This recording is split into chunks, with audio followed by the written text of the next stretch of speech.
All right, we're here today in the Barbershop talking about fatherhood today on the CoachDad podcast. I'm Paul Sadler, and I'm excited today to have the opportunity to be here with my man, Jamal. Yes, sir. Yes, sir.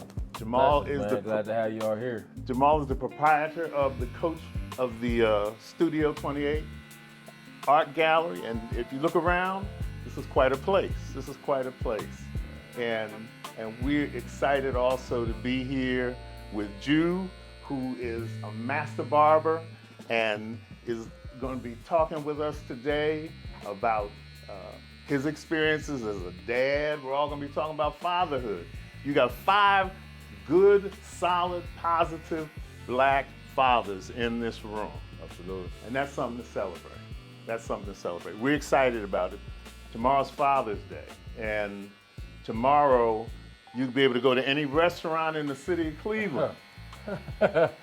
No reservation needed. No reservation. Get Pull Jamal, straight up in there, Jamal, man. why is that? You know, I think it's some past trauma, man, with people when it comes to fathers, the topic of fathers, and I don't know. I mean, I'm gonna be honest. There's nothing like a mother's love, man. You know, mothers kind of just get that natural favoritism because everybody loves their mama for the most part, and Okay. dads kind of get a bad rap sometimes. Well, today what we're talking about is a father's unconditional love. Yeah. So my goal is to change the paradigm. I want fathers to get as much love on Father's Day as mothers get on Mother's Day.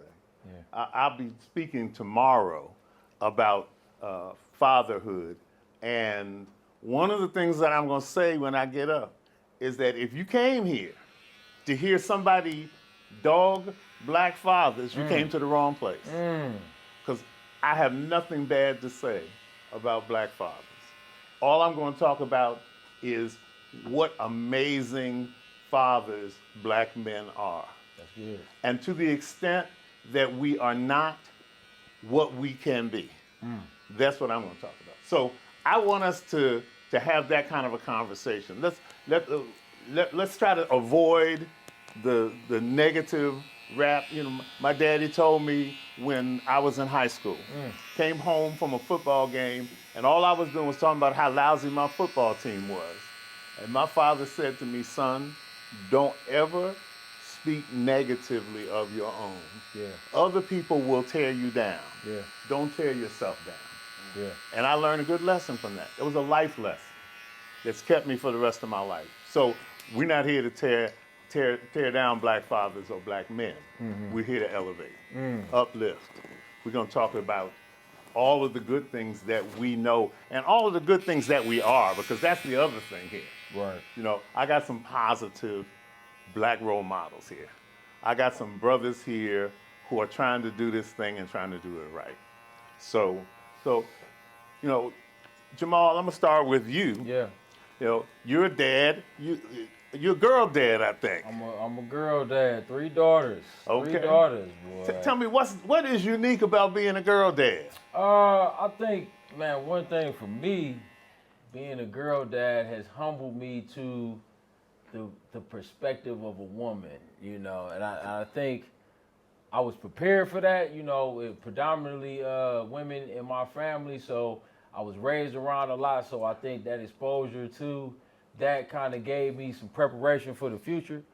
But, you know, understand they say girl dads sometimes got to be some of the strongest men because you got to guard a lot of hearts, man, and understanding their emotional state is something that I had to adjust to, how emotional a little, especially a little girl. So, man, yeah, it's been a growth process. I got one in college, and then I got one in high school, and I got one in middle school. And you still got your shotgun behind the front door? Man, I keep it ready. I keep it ready, man, and stay in the gym ready for whatever might come.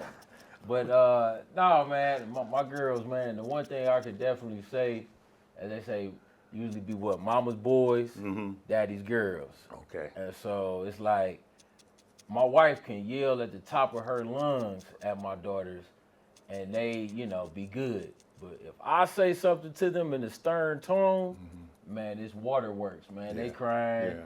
Like I just, told them they ain't my child no more or something like that. So, yeah, man. But it's been a joy, and it changed my life for real, man. Okay. When my oldest daughter was born, I was in a real selfish state in life, just making decisions, about myself, not really implementing how I could affect others. And then she came in my world, man, and totally changed my life. Okay. Yeah, Okay. for sure. So positive impact of having kids. It's a good thing. No, super positive. Okay, Like I said, okay. It changed my life. Okay. Hey, Jew, you have girls, boys? What you have? I have 3 girls, 3 boys. Wow, awesome! You the dad of the year. Man, tell me about it. Still learning. Okay. So, which was first, the boy or the girl? My oldest is my daughter. Okay. She's 18. She's about to be a freshman at Temple. Temple. Coming this fall. Okay, Yeah. cool. My hometown, Philadelphia. Yeah. Good. So now, what was that like when you had your first child? When you had the first little girl? Oh man, it was it seemed like an accomplishment at that time, right? I was married, when I had her, and to me, the process was the blessing out of it. But just seeing it, actually her coming out and being able to speak prayers, the first thing that she heard was a prayer. So just the enjoyment of that, seeing life come out, and the many questions and, what all, you may want to be in place and what wasn't in place and just all of that, it was just an emotional time. I like that. The first thing she heard was a prayer. That's strong. That's really strong, because what that says is that you started fathering from the first day. You started fathering literally in the delivery room, and that's powerful. That's powerful.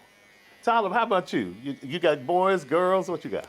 Boy, 2 girls. Okay. Who was first? My situation is unique in that 2 of my children are not biologically mine. Okay. And one of them, I have 1 biological daughter. But I don't make a separation between them. Okay. So the boy is older and then the sister. Good. So now, at what point did your non-biological children come into your life?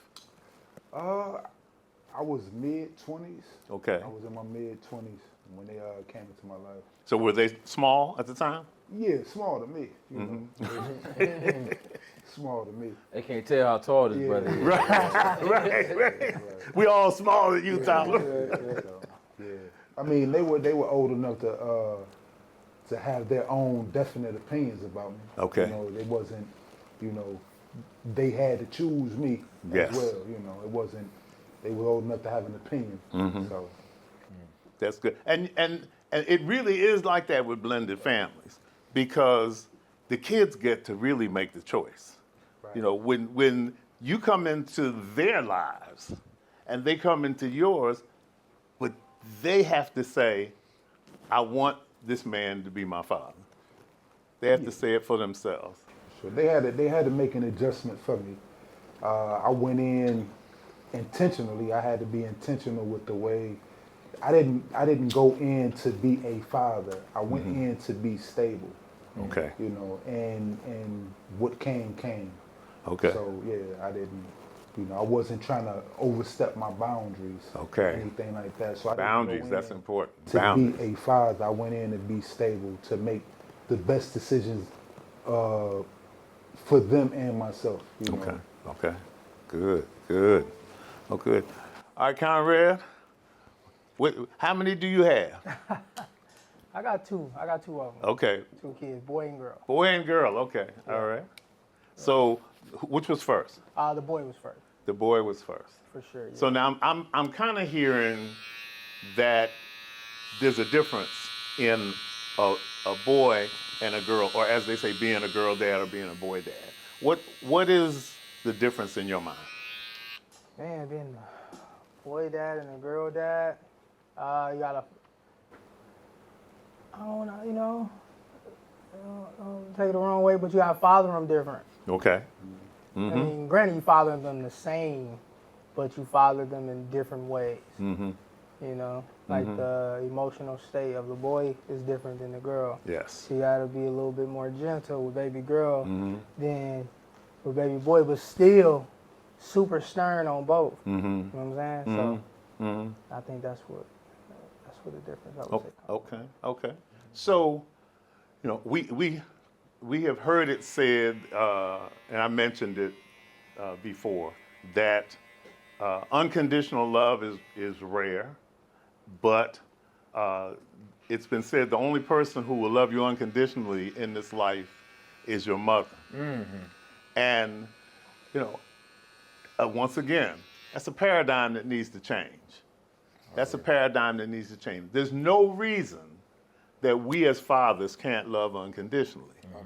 Okay? We don't need to have a different standard on our love than our wives or the women in our lives or the mothers of our children have on their love. There shouldn't be a different standard. We ought to love as unconditionally as they do. Now, I'm going to give you all an example of a mother's unconditional love. When I was growing up, I had three brothers, three older brothers. I was the youngest. My oldest brother, he was a popular guy. Let me put it that way. Okay. So there were a lot of girls calling the house. And my mother would field the girls calling the house. If my brother said, "Tell him I'm asleep," my mother would say, "He's asleep right now." I mean, I would look at my mother and say, "He's not even home." What do you mean he's asleep? Right. She would say, "He's asleep right now." And I was like, wow, that's ride or die right there. Yeah. That's ride or die. And so, you know, I think that if we don't know it, it's something that we can learn. We can learn how to be ride or die with our kids. You know, it's something I practice. It's something that I practice. And people who know my kids know that we have that kind of relationship, you know. And it's the only way I see and know how to do it. Right. Okay? I'm going to have my kids back no matter what. So now, answer me this question. So, fathers, what does unconditional love look like to you as a dad? Well, I think, like, from a father's perspective, I think naturally a man and a woman gonna love different anyways, but I think we can still show a version of unconditional love. I forget who it was who had said something recently about the dynamics between a father and a son, and they were saying something like, your father is going to be probably the only man on the planet that's going to want to see you be better than him. Yeah, that was Steve Harvey that said that. Steve Harvey said, I thought it was Steve Harvey Steve. that said Okay, that. and I agree with that. Yeah, me statement. too. You know, like, Totally agree. I got a lot of love from bros, and you know, but I know my father literally is probably the only man who wanted to just like root for me to become better than a man than he was, right?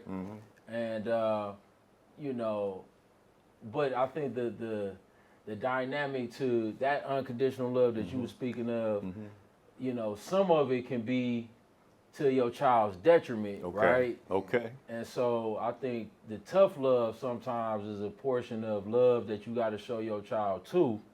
That might not come off in the same warm and fuzzy way that a mother will give it. Right. You know, like it's times where I know my mom usually let me get away with more. Right. Absolutely. That's her way of showing me love. But my father was the type that used to get on my behind. He still was showing me love, but it wasn't like the warm and fuzzy. Right. It was like, this is something that's going to help him learn later on in life. Yeah. Type. So that's my opinion on it. You know what I'm saying? Chu, what you think? Yeah, I think too that what happens when discussing the motherly love, unconditional, is it almost starts that narrative of the man versus the woman. You know, we shouldn't even be comparing whose love is, you know, greater or better because at the end of the day, it takes a man and a woman to have a child. Now, who came up with that rule? What? I said in the first place. Yeah, exactly.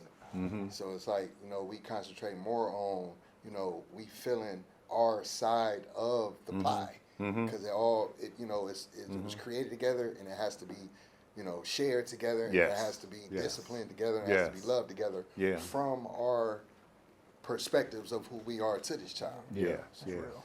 Okay. Okay. That's real. So Tyler, you gonna say something? Yeah. To your point, like my job as a father is to do what's in your best interest. Your best interests don't always feel good. Yeah. And so I have to hold the line sometimes. I don't shield people from their consequences. I will hide you. I don't trust the law, so I will shield you from what I don't trust. I feel you, won't let brother. anybody hurt you. Right. But if you hurting yourself, I'm not gonna soften the blow either. Okay. So Okay. Right. if I'm like you know how the basketball courts is, the hoops of the basketball courts, right? I'm the pole in the ground, and my woman has to be the mat around me. I'm not moving. She can be soft for you, but I'm not gonna be soft because I gotta prepare you for the world. Okay. So she can give Okay. you the softness, but I'm not moving. That part. So she can soften you up enough for the cushion to blow. But I gotta prepare you for a world that don't love you. Come on. So no, I'm not. I won't. If my son doing some trash, I'm not protecting you from your trash. Right, I'm not making right. you soft like that. Yeah. Yeah. Taste the consequence of your actions so you can change. You know, and that's my job as a father is to prepare you for a world that wants to see you dead. And we don't have the luxury of making your fall soft. I want to prevent you from falling too much. And your mama can let you fall 1,000 times and protect you from it. I'm gonna let you fall once and give you the answer. Like, hey, I'm gonna tell you a better way. If this didn't feel good, there's something else we can do. But until you get to that point, like, no, that wouldn't be love. Yeah.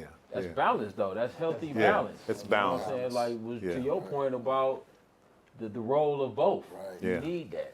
Yeah, and it's got to be that balance. That balance has got to be there. Yeah, man. It's got to be there, and it is key. And see, one of the things that I think that we have to reclaim is playing the role that our ancestors played in raising the children, The village. the village. And I'm talking specifically about sons. Our ancestors, at a certain point in a boy's life, the men would take the boy, Right. and now he becomes a hunter. Right. He goes out and risks his life and saves other brothers' lives. Yeah. Throughout the day, he becomes a warrior, and we've got to reclaim that. Yeah. Absolutely. We got to reclaim that. We've got to take our boys everywhere we go. Oh, for real. We got to make sure, because what they don't learn so much from what we say, What they watch us do. they learn from what they see. Absolutely. Okay, because I can tell my kids, well, do this and do that and do the other. It's, as a pastor, for years I heard people talking about, my parents told us to go to church every Sunday. And those people are most likely people who are not in church. You know why? Because they never saw anybody go to church. When you see somebody worshiping God, then you're going to say, okay, well, maybe this is something I ought to do. Right. Because you see an example. Right. For us to understand that our example means so much more than what we say. It's that example that we set in front of our kids. Right. Nikki Giovanni said something that I thought was really powerful. Somebody asked her at a time when, and I'm picking up exactly on what you said, Tyler, about preparing your kids for a world that hates you. Nikki Giovanni said, when somebody asked her, how do you feel about all of the black women who are now, Miss America, Miss Universe. At one time there was all three, Miss America, Miss Universe, and Miss USA. And Nikki Giovanni turned to the woman and asked her the question, said, you asked the wrong person that question. She said, I don't think anything of it. That's like asking somebody who hates you, how do I look? So the point being, we've got to teach our kids about, just as you said, the world that they're going into. One of the things, and people used to talk about the Sadler family because they said your kids walk around. My son, he went to the dentist when he was a little boy, And the dentist said, you got the only kid that ever came in here when I asked him what color toothbrush he wanted, he said black. Okay? Being proud of it. Because he was proud. Right. He was like, I want black. Right. And the barber was like, I don't understand. I said, because we have taught our kids that black is a beautiful color. We haven't raised our kids to think that there was something wrong with being black. Correct. So they felt good. And we raised our kids to understand what racism was. We didn't let them go out and experience it first. Right. We taught them about it. We said, no, this is what racism is. I'm raising my kids here in Shaker Heights. I want to say, by the way, when I moved to Cleveland, I asked every realtor I could find, tell me where there's a black neighborhood where I can raise my kids with a bunch of positive black role models. And nobody showed me. That was tough. Nobody showed me. I found the neighborhoods later, but nobody said, go here and say, oh, raise your kids in Shaker Heights. And when I moved on my block, and we were the first black family on my block, I said, this is not what I was looking for. That's not what I was looking for. They didn't exactly understand because, having lived in a bunch of other places, we lived in places where there were black communities full of positive role models. Right. I grew up in the hood in Philadelphia, but every house on my street had a father in it. And them dads were getting up and going to work. Yeah. And the moms were getting up and going to work too. Right. And my wife will tell you the same thing about Harlem. She grew up in Harlem. And my wife will tell you the same thing. Don't believe the hype of what people say, oh, you go to Harlem, you're going to get your car stolen, you're going to get this, that, and the third. I was in New York and my car got robbed by Columbia University. And my wife told me, if you had taken your car uptown, the folks would have watched your car for you. Okay? If you told the brothers, I'm going downtown, they'd have watched your car for you. See, you so busy parking your car where you thought it was going to be safe. Right. And your car got broken into by Columbia University. So the reality is that we have our own culture, and within our culture, we have expectations and norms and practices that are different. And we need to elevate those practices. We just passed by Juneteenth yesterday. And for me, Juneteenth yesterday was, in my mind, my celebration was a celebration of black economic and financial freedom. Okay? I'm cool with celebrating that our ancestors were set free in 1865 on June 19th, but I can't stay there. Right. I can't stay in the celebration of 1865. Okay, so what are we free for now? And what are we doing with that freedom now? And that's good because I was having a discussion in the shop this week about utilizing Juneteenth as a day of reflection towards, am I operating in my purpose of my liberty now to be free? And if my ancestors could reflect and look at what I'm operating in now, am I living out my freedom to my optimal potential? Right. You know Absolutely. what I mean? Like, so not dwelling so much on the fact that, what was us, we was slaves at one point, and thank God we free now. No, it's like acknowledging that we are free, thanking our ancestors for the life that they had to live so that we could be in this position now. And am I utilizing my freedom to the fullest, Am I being the best father I can be? Am I chasing my entrepreneurial opportunities, to the fullest potential, and, just am I, for my family and my community, being the best version of myself that I can be. I think that's how we can look at that. And that's all we can do, any of us, is be the best version of ourselves that we can be. Now, Studio 28 Art Gallery is a representation of just what you're talking about, is living out that dream of economic, financial freedom to the fullest. Okay? You got clothing here, you got art here, this is a barber salon. Yes, sir. It's a beautiful place. It's first class all the way. Okay. Appreciate that. Appreciate that. And come here and we have this kind of conversation. So what's better than being around other brothers and having positive conversation? One of the things that we have to go after as much as we can is that community. Because what I spoke about earlier, part of what was happening when our ancestors took the young boys out into the field, into the woods, wherever they went to hunt and to fight and to do all the things they had to do to survive, and then to bring that back home to the family.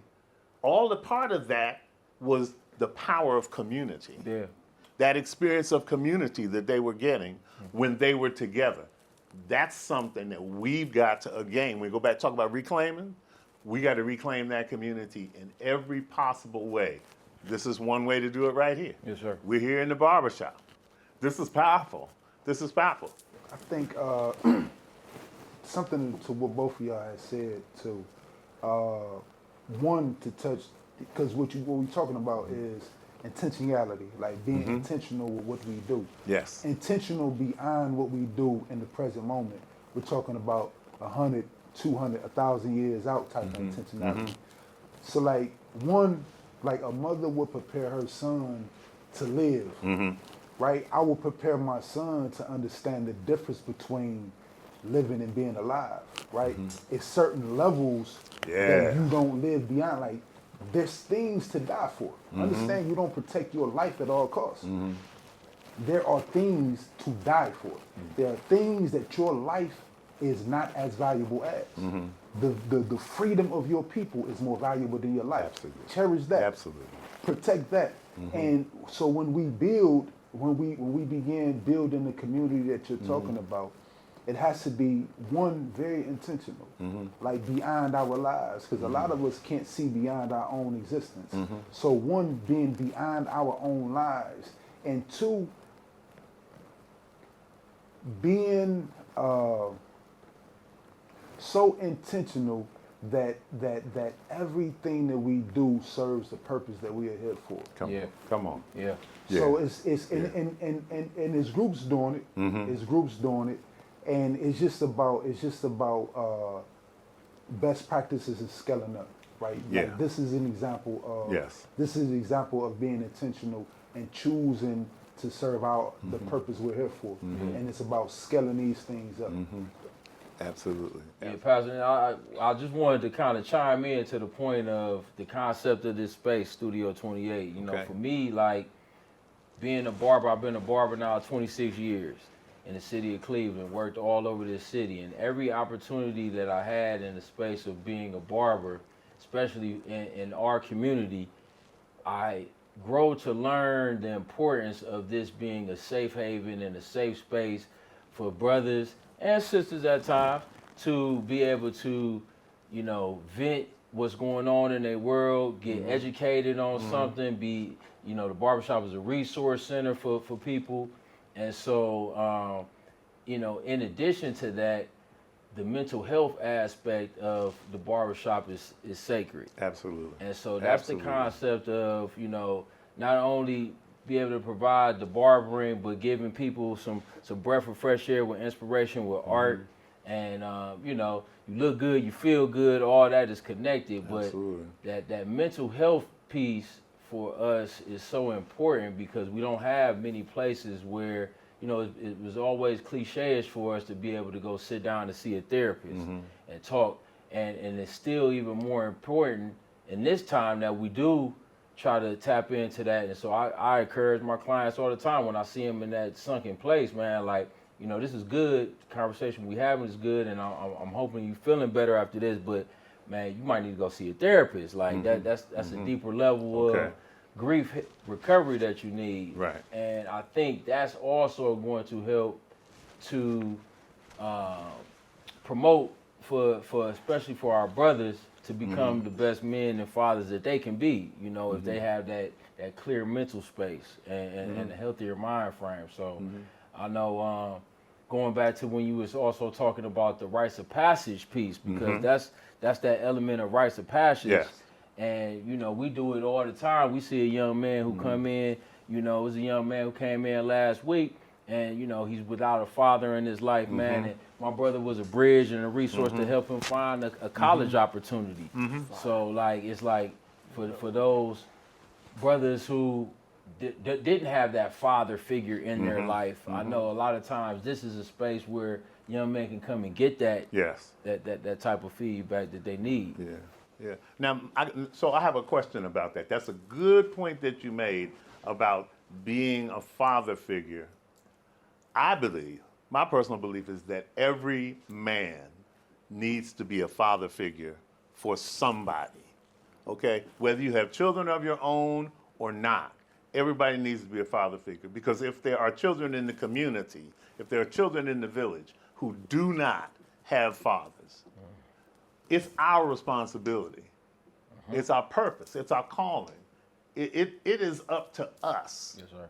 to take that role on and father those children. Okay? I want that just to piggyback on that too, and something else triggered me from what you said before.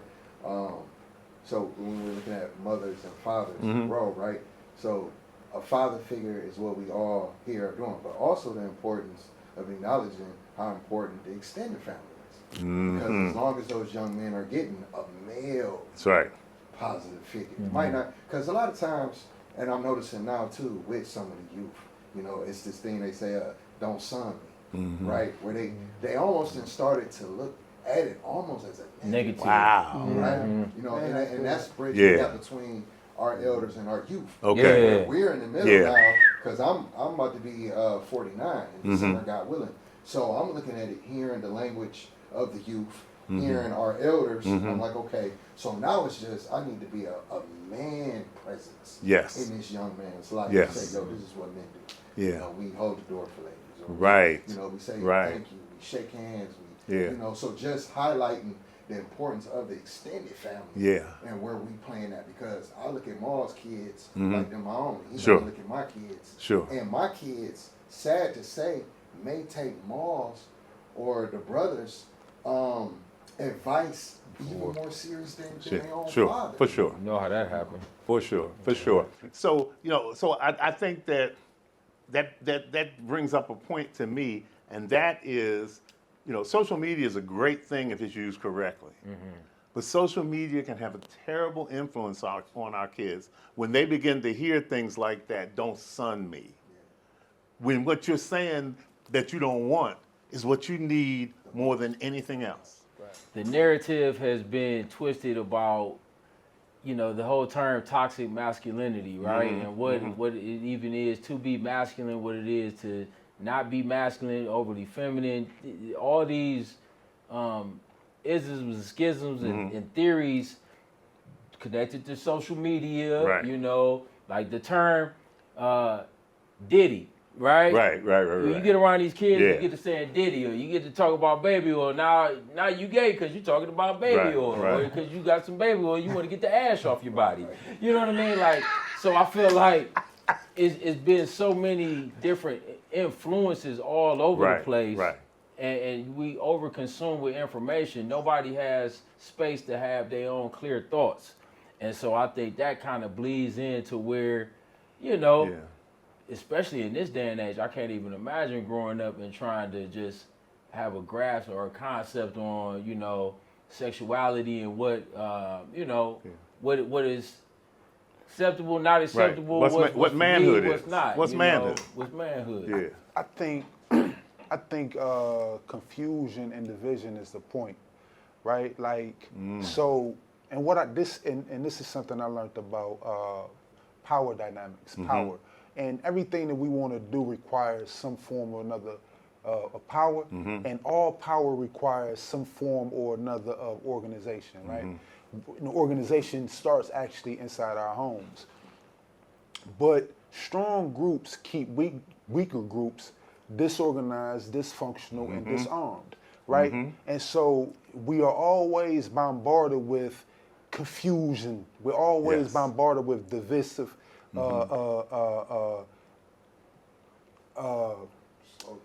slogans Right. in conversations. Right. Black Right. man versus black woman. Yeah. Right. Black mother versus black daughter. Right. Absolutely. Gay, Right. straight. Like we're always Right. kept divided because divisiveness is the point That's of right. keeping you without power. Yeah. That's Yeah. And power is a group exercise. Right. Right? If your group is always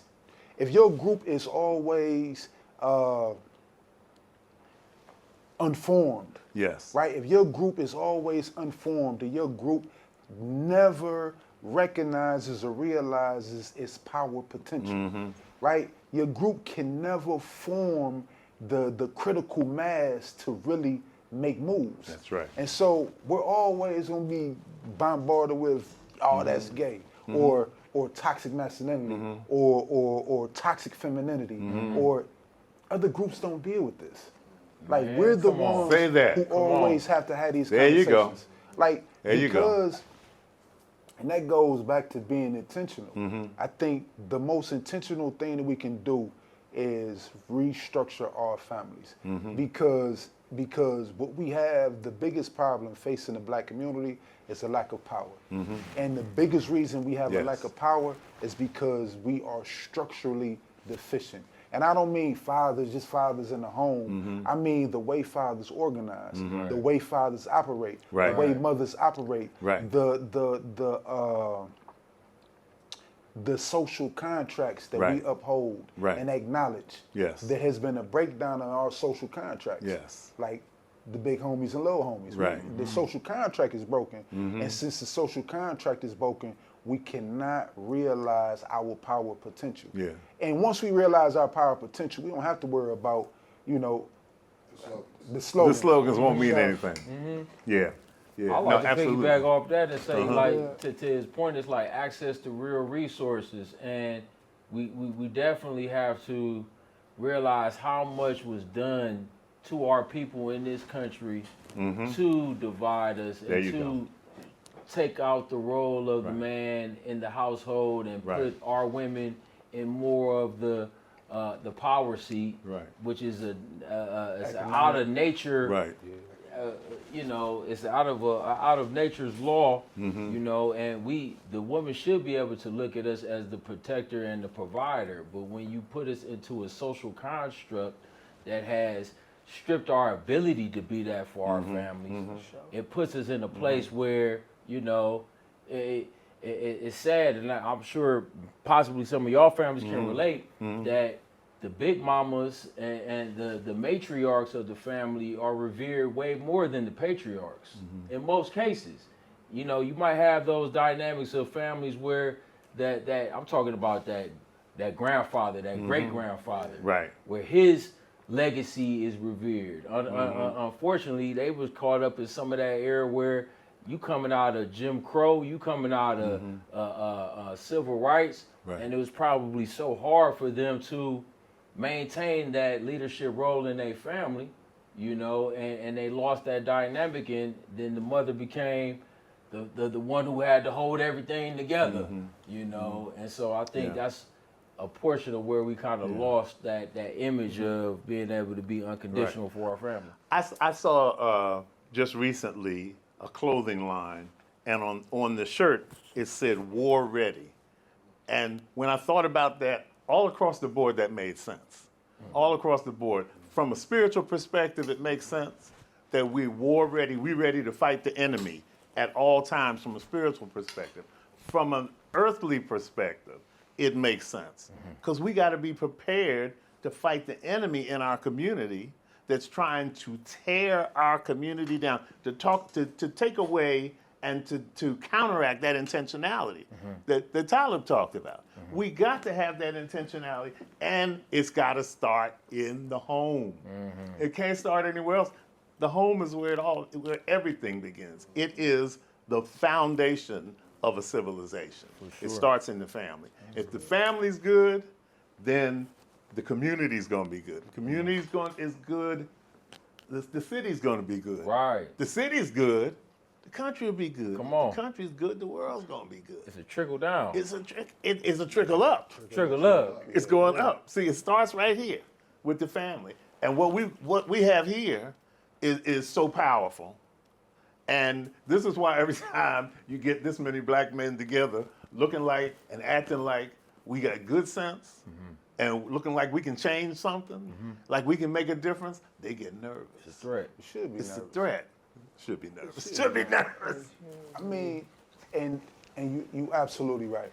Right. One of the things that me and Jude have been talking on and building on for years is reorganizing the family. Like, the reason that the big mamas and big papas, the roles is reversed and switched and disappeared is because we are filled with informal leadership, right? And it's a difference. You have informal leadership and you have formal leadership. And the difference between informal leadership and formal leadership is what you call legislation, right? A thing you have de jure leadership and you have de facto leadership. De jure leadership is legislated in place. That means when the person leaves the chair, the office stays. When the person dies, the office stays. But if you have de facto leadership, and our families are filled with de facto leaders, people that step up because it has to happen, but not because we were intentional about taking leadership. So when you have de facto leadership, when the person dies, the leader dies. Yes. When you have legislative leadership, when the person dies, someone fills the chair. Someone steps into the office. The role is never left unfilled. That means you created a process to put someone in that chair. That means that person understands the responsibility of being in the chair. It ain't just like, and that kind of goes to how I am as a father. Like, my responsibility is more important than my person. Yes. So like, my responsibility to you as a person comes with conditions. My responsibility is to protect you. Your duty is to listen to me. Right? I can't protect you without you listening to me. There you go. So if you don't listen to me, I can't give you my protection. Come on. So as a leader, you understand what you owe to your leader. Yeah. Listen, Right. we have to, if he makes a rule or she, however you set your leadership up, if this person makes a decision, abide by that decision and honor it. Protect your leader so that your leader can protect you. But if you have de facto leadership, then I'm only saying suggestions. Then I'm only giving you a suggestion. I'm only like, you should change your life. But if you take me as your leader, then I'm like, no, this makes sense. That's And it's a difference. right. There you go. Yeah. But that's a choice. That's a being choice. intentional. Yeah. And that's the type of reorganization, restructuring that'll take us from $6 trillion spenders to $6 trillion builders. That's right. That's the type of That's right. organization that'll flip the paradigm on its ear. Like, Absolutely. it's a Absolutely. shift. And Absolutely. it only takes being intentional with the way we organize our families. Right. Making a choice to lead. That's right. That's excellent. I remember this is reminding me of a conversation I had with a brother one day. He's a Nigerian brother, and we were talking about fatherhood and the role of fathers, and he was telling me about over in Nigeria how there's not such a issue with fatherless homes, even if the father isn't in the home, because of the role of malehood in that community and in that family, where if the father isn't there, the uncle is going to be right there. Right. Where that child wouldn't even know that Right. he didn't have a father, because that Absolutely. uncle is going to be right there to play that role, or whoever that next male up in that family was going to play that role in such a way where, like you were saying earlier about that family dynamic is so strong that bond is never even broke. That void isn't even filled, you know, for them. And that's a cultural thing. That's a decision that they live by. It's ritual, you know. And so we kind of live over here in a mind frame sometimes, and not to get into a negative rant about it, but this is just the truth, that we kind of make it optional, you know, like either I could be here or not be there. It didn't work out with the mom, so I ain't gonna be there. And there's other dynamics when you get involved with the system and things like that that can cause the dynamics there. But I still think too often we make it a decision thing instead of like, this is my role. Right. I can never leave. And if that link is broke, the next one is stepping immediately in. So one of the things that I wanted to share was my role of fatherhood was really interesting, different. So when I was 11 years old, my older brother had a son, and my older brother was 17. So he wasn't quite ready to take on the role of a father at 17. But at 11, I felt like there was something I could do at 11 years old. I could play with him. I could, I could give up what I wanted to do at that point. At 11, I'm almost 12. I'm almost thinking about things, Coming and of age. I'm coming of age. And I said, no, this little guy needs somebody to be there for him. So at that age, by the time he was like 5, then I'm 16. And I've really got stuff on my mind at that point. I'm ready to be out there chasing the girls. But I said, this little guy needs somebody.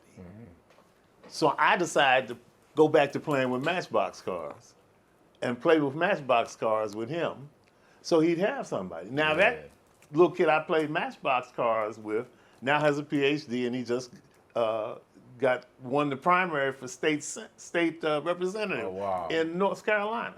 Now, I'm not going to say that's all because of me, but I'm going to say that if I had neglected my responsibility to step into that role at that young age, I think things could have been different. You had a tight village around you. Exactly. You played your role as Exactly. your uncle. So I totally agree with the fact that whatever your role is, whether it's an uncle, I'm a grandfather now. I got 4 grandkids. I got one that's 18 years old, and I got the other one is 4. The youngest one is 4, and 2 in the middle. So I feel it's my responsibility to do whatever I can to help to raise those grandchildren. Now, a lot of people say, you had them, I'm not going to, you take care of them. Your family brought a child. Come on. It wasn't just your brother's Exactly. child. It was our child. It was our I child. saw that a lot. When Our we say in the kid. media, we see something happens to a child. Whatever. He said, no, that's our children. That's right. Our kid. Stop That's trying right. to isolate them as being, each position of the family is just important as the mother and the father. Exactly. See, I feel like if I brought my grandson in here to get a haircut and I get a call, I got to leave, I could leave him here. Oh, you know he good. Because I know Marla's got him. We gonna pour into him. I don't have, and when I come back, he's going to know stuff he didn't know when I left. Absolutely. That's what the village is supposed to be. And that's what these spaces are supposed to be, and it's powerful. It's important. I want to talk to Conrad about something you're getting ready to do. You're on your way to Chicago. What you gonna do in Chicago? Oh man, I gotta shoot a festival. I can't talk too much about it like publicly. Okay. But I want to shoot a festival at a space with a couple of my great friends at a historical place. So, yeah, it's gonna be dope. A historical place was recently dedicated not long ago, a few days ago in Chicago. yeah. I think we can all figure out where that is. Yeah, So, for sure, that's important. No, for sure. That's important. Spaces like that. I mean, I watched the online. I watched the tour of the place. There is not another space like that I don't think that it is. has a basketball court inside Yeah, I heard. for the community. Right, no, it is. That has a playground outside for the community. So it has intentionally been designed to include, not to exclude, not just to be a place for scholars to come and study, For the community. but to be a place for the community to come sure. and gather and meet. Another space like this. Yeah. I mean, when I listen to it and then I come in here and look around, I'm like, wow, it's the same mindset, it's the same concept. Sure. Okay? And once again, intentional. That's intentional. See, most people would have said, okay, just build a building, put my statue out front, let it honor me, and we'll have big dinners once a year and raise money. Right. But not in this case. In this case, it was what can we do to bring the community in here, and how can we be a benefit to the community? Not just folks outside, not just tourists coming in, Right. but to the folks who live in the neighborhood. That's a difference. We gotta keep being intentional. I mean, and make sure that our efforts are community outreach minded, and centralizing. Going back to your earlier point about that family, though, it starts right there. I was having a discussion today about how, you know, when people from the entrepreneur space, right? You know, to venture out and invest in yourself, it's unfortunate that we don't look at our own family as immediate sources of investors. You know, we look at outside entities. Where can I get a loan from a bank? Can I get a loan from maybe somebody else that I know that is rich? But I'm sure everybody in this room has a family unit that if we all came together within our families, man, we could build a nation. Yes. But it starts Absolutely. once again to Absolutely. the topic of you should be able to build it from the family, and Yeah. these roles are important. That fatherhood, the uncle, the keeping those relationships strong are important. Too many times, you know I can just speak to my family. We'll have a family reunion, and bits and pieces are missing because it's beef within the family. Can I speak to both of those points, right? Because me and Juha used to talk about these things a lot. And it's an idea that I've been chewing on for like years. Because you work for who pays you, first and foremost. So when you taking money from somebody, they're paying you and you work for them. They can cut your tap off when they want, right? So about like funding your own expansion. So I had this concept of an organization that I'm working towards. I'm actively working towards now. The idea was first and foremost a membership organization, right? But only organizations could become a part of it, and those organizations pay a due. And this is the way you do it in your family also. So those organizations pay a due, but every dollar in that goes to the membership dues it goes into a capital fund, and every dollar gets dispersed to create another business. And the same thing is done inside your family. When you structure your family, you organize your family, everyone pays a membership due, right? You pay your dues in your family, whatever you want, because my idea was $100. $100 a month towards your family membership dues. And every single dollar that goes into your family membership dues don't go to the family reunion, don't go to an event. It goes to purchasing a house. Like, oh, we just gonna buy a house with this. Or somebody with the idea who has the brilliance like you got to create this, our membership dues goes into that. Then you put the money that you get from the family back into the family. And we do that until we have enough businesses where we don't have, we are the business. Come on. Right? And when you look at that inside your community, you create those circles in your community, and y'all start a group, and you pay membership dues in that group. And once your pot is built, because what you're doing is concentrating money. Right. And that's how money works. Money ain't no good if it ain't concentrated, and the vote ain't no good if it ain't concentrated. You concentrate these things, and when you concentrate your money, then you can make moves with it. See, if we don't have to come up with brilliant ideas to do it all at once by ourselves. And nah, just a little here, a little there. And once it's big enough to make an impact, and it don't have to make a big impact, it just has to be impactful. Buy a building, buy a storefront, buy a house. Something that's going to generate funds that you can pay that money back, but then that's something we have. And we're still repeating this process so that we're buying our own communities. We don't have to keep going to people who hate us. Basing our expansion off their largesse. Like, why do I have to go to you who created my problem and ask you for the funds to solve it? Yes, It don't sir. make no He's sense. talking, ain't he?